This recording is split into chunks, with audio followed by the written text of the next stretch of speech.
अब ये टाइम आ चुका है कि अगर अभी भी हम घर में रहे तो शायद हम घर में ही रह जाएंगे, और फिर बाकी जब हम हॉस्पिटल्स में जाएंगे तो हमारा इलाज वो बंदा कर रहा होगा जिसे कुछ आता ही नहीं होगा, और फिर हम कहेंगे हम तो ठीक ही नहीं हो पा रहे।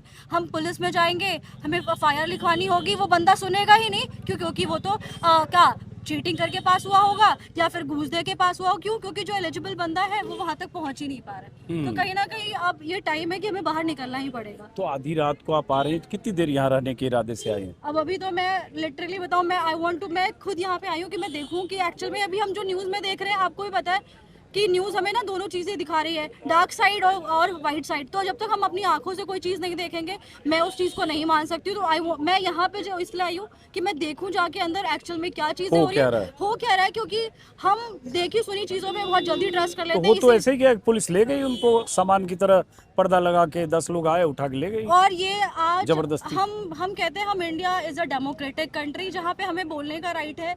मैं रात में यहाँ आई हूँ एंड मुझे कोई रोक नहीं सकता यहाँ आने से, और मुझे किसी की इतनी हिम्मत नहीं है कि कोई मुझे यहाँ से जबरदस्ती खींच के ले जाए। चाहे मैं यहाँ बैठ के खा रही हूँ, मैं यहाँ नाच रही हूँ, कोई मुझे नहीं रोक सकता। बिकॉज और हम कहते हैं हम इंडिया के बहुत अच्छे नागरिक हैं, इंडिया हमारे लिए बहुत। अब इसी देश में रह के ना ये लगता है, अभी है कुछ ही मेरे भाई बहन है US जाके पढ़ रहे हैं। क्यों? क्योंकि यहाँ पे उन्हें भी पता है यहाँ पे कुछ बचा नहीं है। आपका नाम जान सकता हूँ? शैलजा शुक्ला।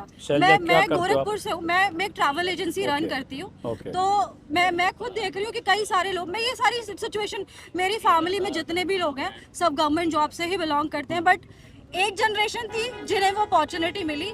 अब जो जनरेशन हमारी आई है वो सिर्फ धक्के खा रही है।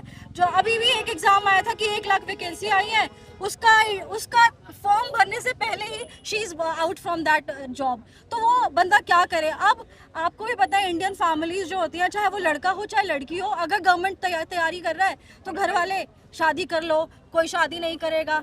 बच्चा अभी भी उम्मीद में है कि शायद कहीं ना कहीं नौकरी मिल जाए। मेरा भाई खुद नीट की प्रिपरेशन 4 साल से कर रहा था। इस साल मैंने बोला भाई कोई ज़रूरत नहीं है, तुझे कुछ और करना है कर। तुझे लग रहा है कि तुझे, अगर तू कह रहा है कि ठीक है, फिर अब मैंने उसका B Pharma में एडमिशन कराया, क्योंकि मुझे पता है वो नीट में उसको होना ही नहीं है।